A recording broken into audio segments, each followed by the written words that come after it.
seul là-haut. Il reste le compagnon là. Qu'est-ce qu'il veut lui? Ah, il va te troyer. Ouais.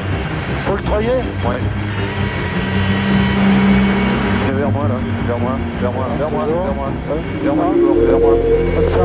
En avant maintenant, en avant. Non mais avec l'autre au bout. Là vers moi. Comme ça. Vers moi. Ça monte? C'est bon. Alors là il fait un super troyage là. Ah, c'est bon. Il va bien le gars, Cholet? Il a l'air d'avoir une épaule. Il avait mal à l'épaule? Hein? Pourtant il tirait sur les piolets, hein? Ouais. Quand l'hélico rouge surgit, les alpinistes en difficulté retrouvent l'espoir. Ce moment-là, ils ne l'oublient jamais. Comme René de Maison n'a jamais oublié le 25 février 1971, une date qui a marqué le secours héliporté en montagne.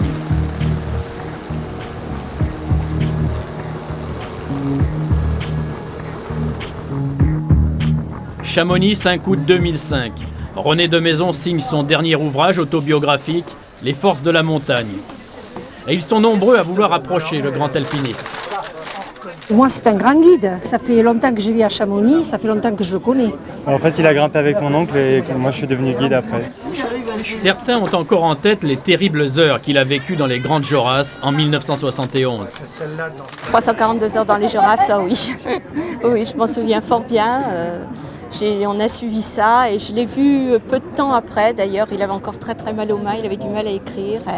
Et vraiment, c'est quelqu'un à qui je voue une grande admiration.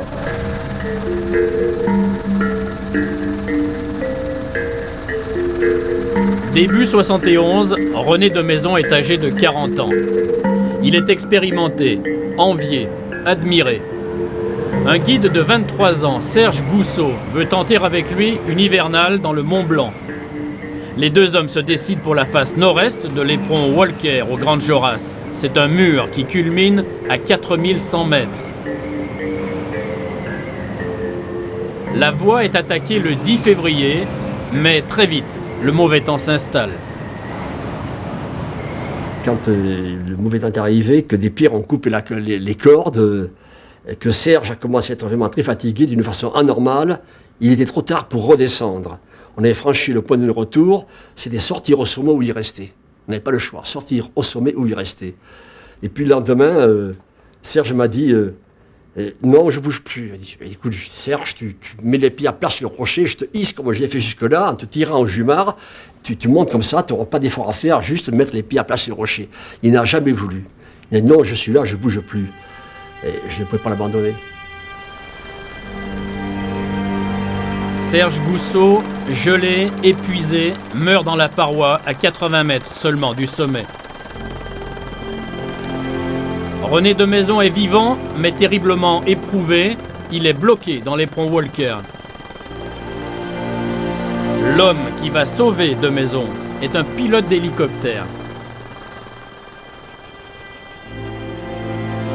Alain Frébeau a pris sa retraite dans le Vaucluse. En 1971, il fait partie des équipages de la protection civile. C'est un pilote chevronné, audacieux. Le 21 février, son Alouette 3 s'envole de la base de Grenoble, direction les Grandes Jorasses. J'ai fait comme les autres, comme tout le monde. J'ai essayé de me poser au sommet.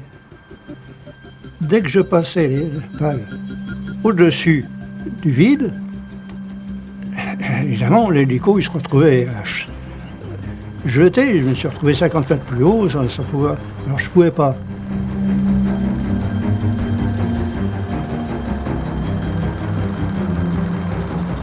Oui, je vois ce pont de neige côté italien. Je dis, tiens, on va essayer de se poser là.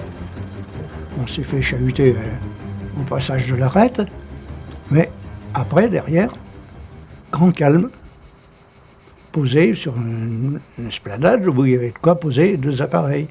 Et quelques pilotes qui pouvaient monter, qui étaient prêts, mais comme ils ne faisaient pas partie du secours, ils voulaient essayer, on leur a interdit de voler. Frébeau est arrivé un peu comme Zorro, là. Il est arrivé comme Zorro, c'est des hélicoptères qui arrivaient en secours. Il y en avait plusieurs de la CRS des Alpes qui se posaient au Fayet en bas, qui étaient là en secours. Mais lui, au lieu de se poser, il est parti directement sur le Mont Blanc. De Grenoble, ils avaient vu ce qui se passait. Il s'est arrivé sur le Mont Blanc, il a fait le tour du massif, il a vu qu'on pouvait se poser derrière, entre les deux brèches, dans la brèche entre les deux sommets. Voilà. Et sans Frébeau, vous étiez encore là. Ah ben j'étais mort, c'est tout, c'était simple. Ce jour-là, grâce à son culot et à son professionnalisme, Alain Frébeau fait connaître les Alouettes de la protection civile au monde entier. Et tout le monde se demandait, mais d'où vient-il celui-là? Alors il s'est présenté, et 2 heures après, eh bien, j'étais de retour à Chamonix. Sans lui, j'étais mort, c'est sûr. Voilà. Ce groupement d'hélicoptères est aujourd'hui incontournable. La base de Grenoble a été suivie par 22 autres implantations dans le pays.